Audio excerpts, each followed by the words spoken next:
Hey, good morning, good evening, and good afternoon, and wherever you are in this wide, wonderful, beautiful world, you're welcome to LinkedIn, Facebook, and something else live as well. We're going across a few platforms here. So, look, I'm very delighted to have Dr. Ruth Gotian, if I can pronounce that correctly. And I did have to go onto your LinkedIn profile just to make sure that I got the correct pronunciation right. This is the second time that we've spoken. And I think the last time we spoke, I think it was maybe last year on my podcast, the Global Sales Leader podcast, and we were discussing your book. I think you were in the elements of writing it. So you have launched it on the 22nd. You've launched your book. Tomorrow. In the US and Canada, it's tomorrow. But in the UK, it happened earlier this month. So now we're everywhere. I know you're absolutely everywhere. So I was delighted that I actually got this book delivered to me by the lovely Amazon. And I've read it front to back, inside out, upside down, and loved it. It's definitely on par with the areas that I really enjoy. And I love behaviors. I love how successful people work and organize their brain and mindset to be at the very top of their game. So the more I can read of stuff like that, then I can hopefully model some of the excellence of that to make myself better. And it's all about improving ourselves. Do you want me to go over a little quick synopsis about you? Oh, I might as well. I'm just saying, before you get to that, you just did the fourth element. The fourth element of success. You just lived it out. And we'll talk about that. Brilliant. I love that. And I did read all four elements inside out. And look, the way I really discovered you, actually, because I saw your posts online, and I always said I have to get hold of and speak to you and get you on my podcast, because I kept seeing it. I was going, well, that's fascinating. That's fascinating. I kept reading it, and then you covered the areas from what I saw is your chief learning officer, assistant professor of education, and you also write a lot of articles, a ton of articles in Forbes, and I saw it on there, and I went, gonna have to. You're exactly the ideal person that I love to speak to, so I can learn and grow, and so everyone else can learn and grow as well. So, like, there's lots of other stuff. You do a weekly podcast. You're on the Thinkers 50 radar list and the Forbes list as well. But you really started this journey, was it from what I remember, about 10 years ago or so, of studying this area? Well, it's really through observation. First, I used to run what's called an MD PhD program, which is where the students got the dual degree, the MD and the PhD degree simultaneously. And I ran that program, what we call cradle to grave, from recruitment and admissions all the way through alumni affairs and anything and everything in between. Now, this program had a 3.5% acceptance rate. You had a better chance of getting into some of the top colleges in the world than you did into getting into this program. I would look at these people. There are people who would just, even among this incredible group, certain people would rise to the top. And globally, we were always concerned about those who were leaving the profession. And I was more concerned with those at the top. How can we retain them, and how can we make more of them? So at the age of 43, I went back to school to get my doctorate and study success at the deepest level possible. And I have not stopped since. That is absolutely incredible, because that is such a big area, really. And there's so many different facets behind it. And I find it fascinating as well, from the stuff that I've read, even from your book that's here. Like, there we go, just quickly across there as to highlight it. But I always get inspired by books like yours, because there's huge amount of research that you've done. And the let's have a look at the 4 key areas of the elite. And we're talking about, you get success and you get people that are highly successful, and there are lots of highly successful people around the world.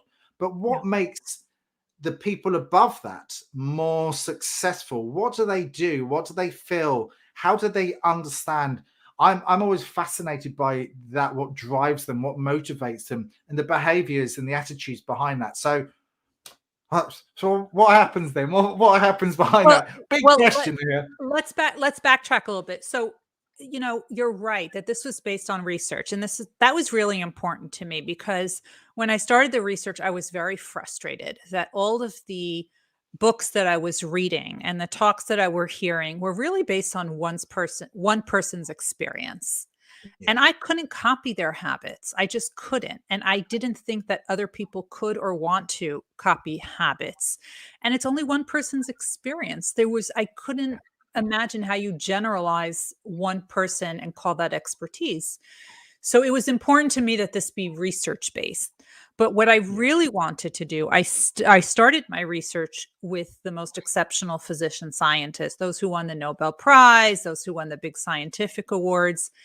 And then I wanted to see if the same four things I found in those people, if they would hold true in other industries. And this is really the first time that it was really looked at across industries for high Mhm. achievers. So I interviewed Nobel Prize winners and astronauts and Olympic champions and NBA champions and NFL Hall of Famers and CEOs and senior political figures to figure it out what they did to become that extreme high achiever.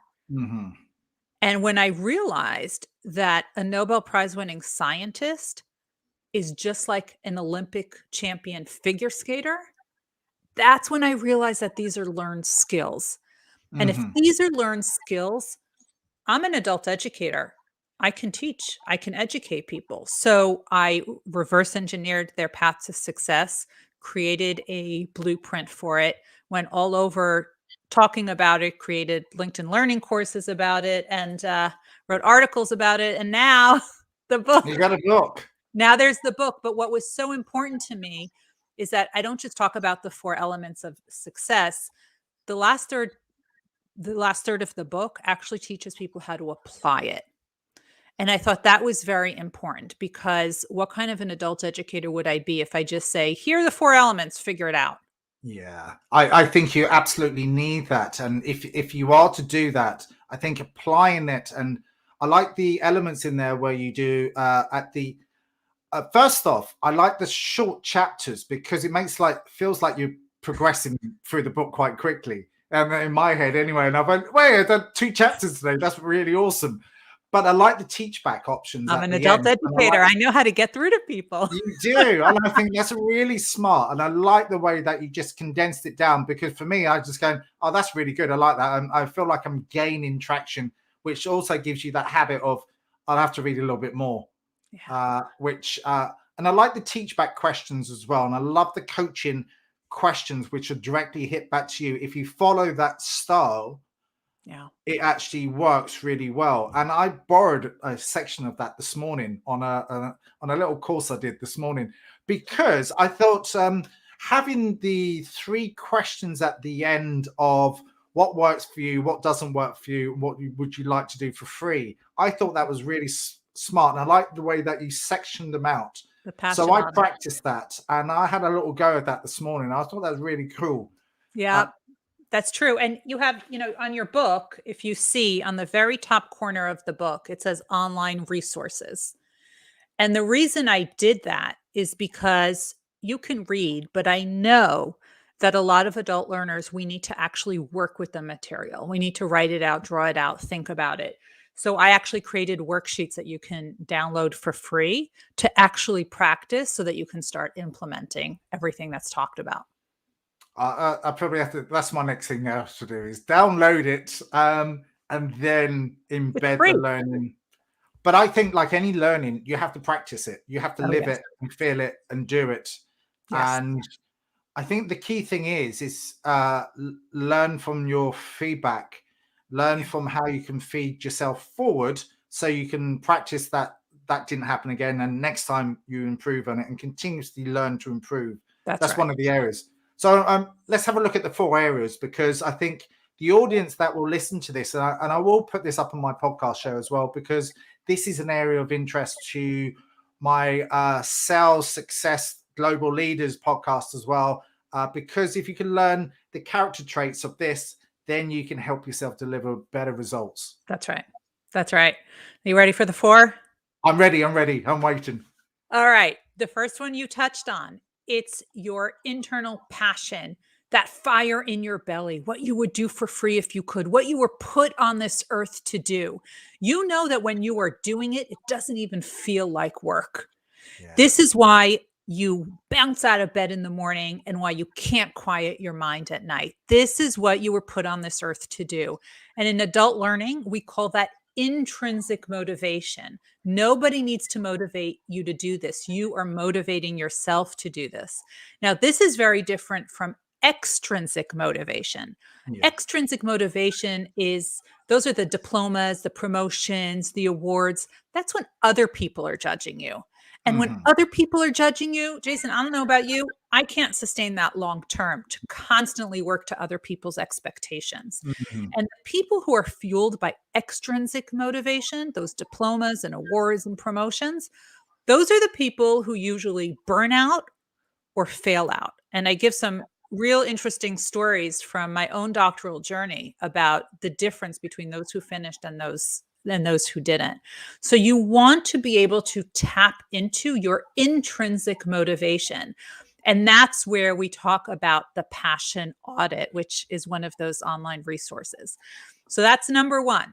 I was going to ask you actually, within that, I think you have to make yourself accountable for your own actions, Yeah. meaning that if you're on a job, you're on a role, or whatever it might be, or you're working, you have to plan your own actions. If you're told and someone tells you how to do stuff, great, fantastic. But outside of those realms, you have to go, well, this is what I need to do. This is my plan. This is what I'm going to learn to do better at my job and everything else. These are my personal goals. These are the business goals. These are what I'm going to do outside of that without being told what to do. Would that be correct in saying that? That's right. It has to come from within. It can't be from other people who are dictating what you do and how you do it. And that's really part of the work with high achievers in particular. High achievers need to have some sort of framework, but within that framework, leave them alone. Leave them alone. No one likes to be micromanaged, especially high achievers. They're thinking several steps ahead. They're making connections other people don't see. And if you're going to micromanage things that they're doing, they're going to walk out the door. Yeah. Yeah. They need to be controlling their own atmosphere and the oxygen around them so they can just go out and do that. I think there was a study from David Beckham. He used to, do you know David Beckham, the football player, the soccer player? Yes, soccer player, of course. Of course, you're a woman, everyone like but how he went on was he used to do his practice throughout the day. Then a couple of hours afterwards, he would keep on practicing. When all the other players were finished, he would still keep hitting that goal again and again and again and again. Same with a lot of the top basketball players as well. They used to do exactly the same principles so they can create their own habit of certainty to win. And you're just talking about number 2 and number 3. So number 2 is your perseverance, your work ethic, your tenacity, your resilience, your grit, whatever word you want to use for it. The semantics aren't very important. The thing is, when you have that fire within you, you are going to outwork everyone, not because you have to, but because you want to. I've spoken to many, many scientists who wanted to find a treatment for cancer. Somebody in their family suffered from it. They didn't want anyone else to ever have to experience that kind of devastation and loss. And they liked science. They loved science. And they decided to put their career towards finding a treatment for cancer. So do you think that they quit when their papers were rejected or their grants were turned down or the experiments didn't work out? No, they didn't quit. The way they viewed the challenge, they never questioned if they will overcome the challenge. They knew that they would. Yeah. Instead, they focused on how to overcome the challenge. What is the strategy I haven't thought of yet? And their entire mind shifted toward finding a new strategy. And that's how they overcome the challenges. So that's 2. It's not about working 18 hours a day. It's really leveraging also your peak hours. We all have hours where we are more focused. Well, make sure you're doing your peak cognitive work during that time. For me, that's reading and writing. I'm not answering emails. I'm going on Zoom meetings and burning my peak cognitive hours. I save those for when I'm tired and a little slower. That's the Yeah. afternoon for me. Now, Yeah, a the lot of it. I was going to say actually. Well, apologies for jumping in. In fact, I just go. got someone to mention here. Loving the insights about not micromanaging top performers, but learning how to manage them in a way that can help them. Appreciate that, Joram. He's actually an Englishman based in New York, and I think there's a song about that. Yoram, Apparently. hello. So apologies for jumping in that. And I was actually thinking while you was talking, it's also your self-dialogue. It's also how you speak to yourself, because you can either speak to yourself negatively or positively, or you're going to actually wanting to achieve something or discover something or focus in on something to help Yeah. yourself get what you need to get to. Yeah, absolutely. And they do have challenges and they do go to very dark places. And we're actually going to talk about that when we get to number 4, how they quickly bounce out of that, because they've actually put systems in place for that, which we could learn from. So, um, after number 2, we have the number 3, which you alluded to earlier, which is the strong foundation, which is constantly being reinforced. You talked about David Beckham and all of those shots that he kept on taking, all Yeah, those kicks that he at the goal that he kept doing long after everyone left. That's what he did very early in his career. I'm sure he did that as a kid in the backyard, I think he did. Yeah, he did. right? Yeah. What worked for him then is what he will do later. And that's why he is so successful. And this is for every high achiever. What they did early in their career, they do later in their career. You have to get the basics down and reinforce constantly, because the second you lose the skill set of your basic skills, everything else crumbles. Everything else. So all the Question. athletes, yes, Question for you. Can I jump in there? yes. If you're 20, 30, or 40 or 50, can you still change the way that you think and feel or do, building new behaviors to get elite? Is that possible? Of course it is. Because we change, we're not the same people, which means our priorities have changed. Look what just happened during the pandemic. Everyone reevaluated what they do and how they do things and what's important to them.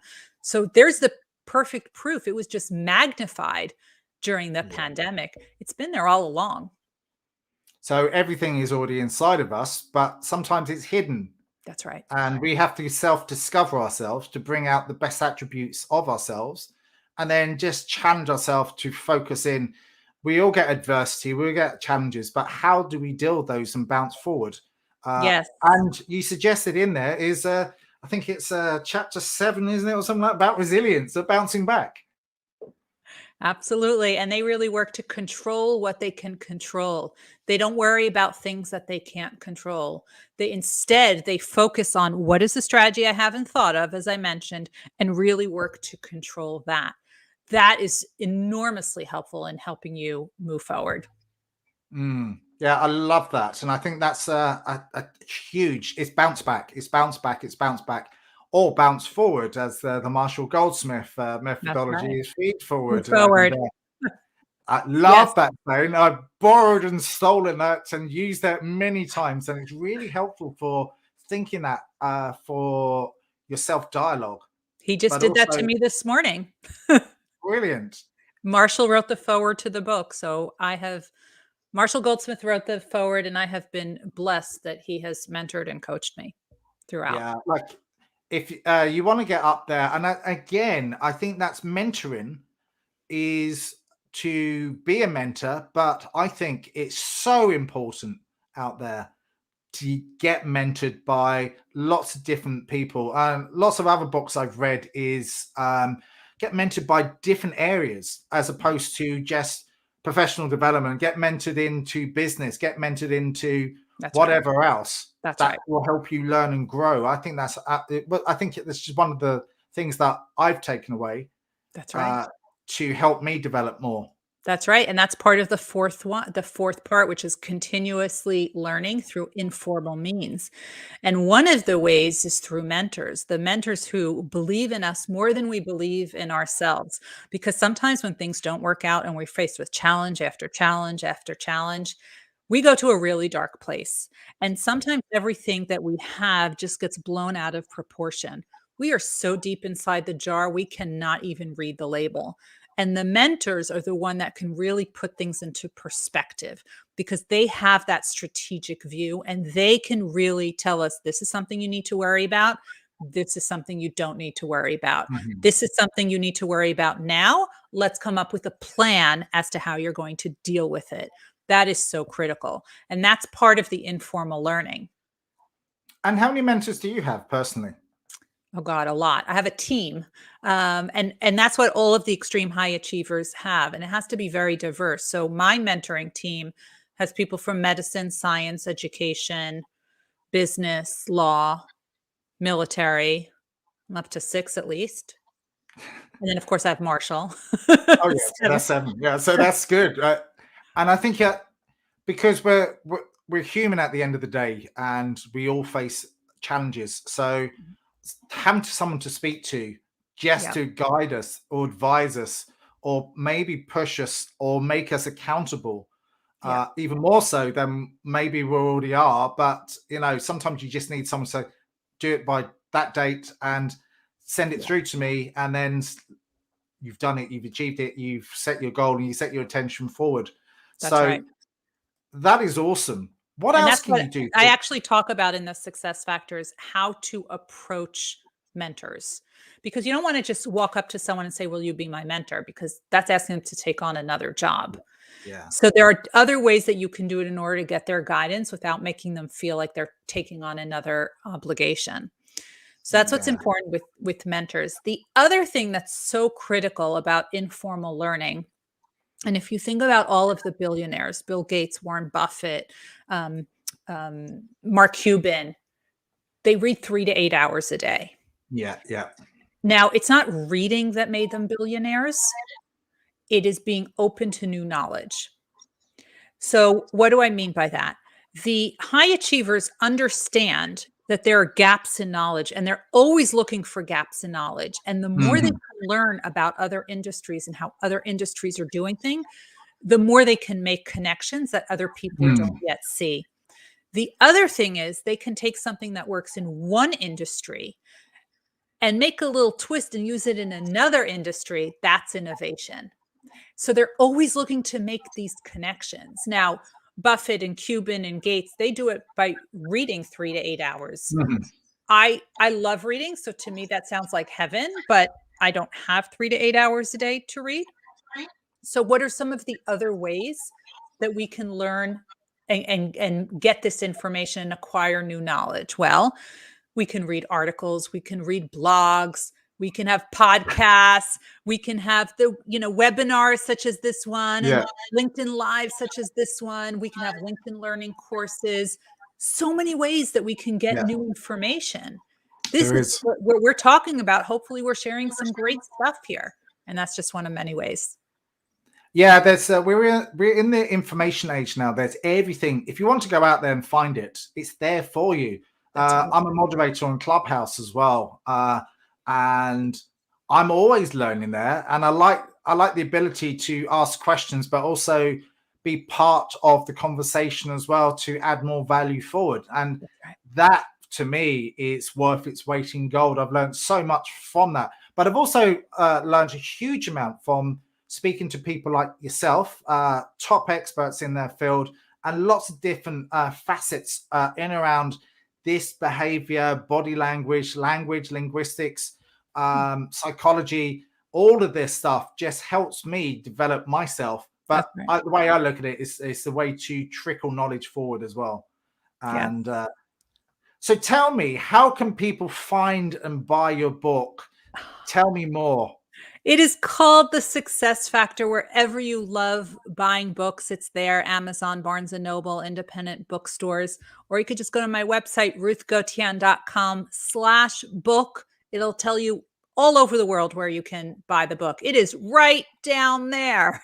Right down there. I've got it in the ticker. It's working for us today, which is absolute. That's why I love StreamYard. It's not an ad for StreamYard, but this is just a great platform for doing that in. So, Ruth, it's been absolutely phenomenal to connect back with you again. I really enjoyed it. And again, I'm probably going to reach back out to you later in the year because I'd love to get you back on and chat some more because I'm absolutely buzzing and fascinated with this in the area.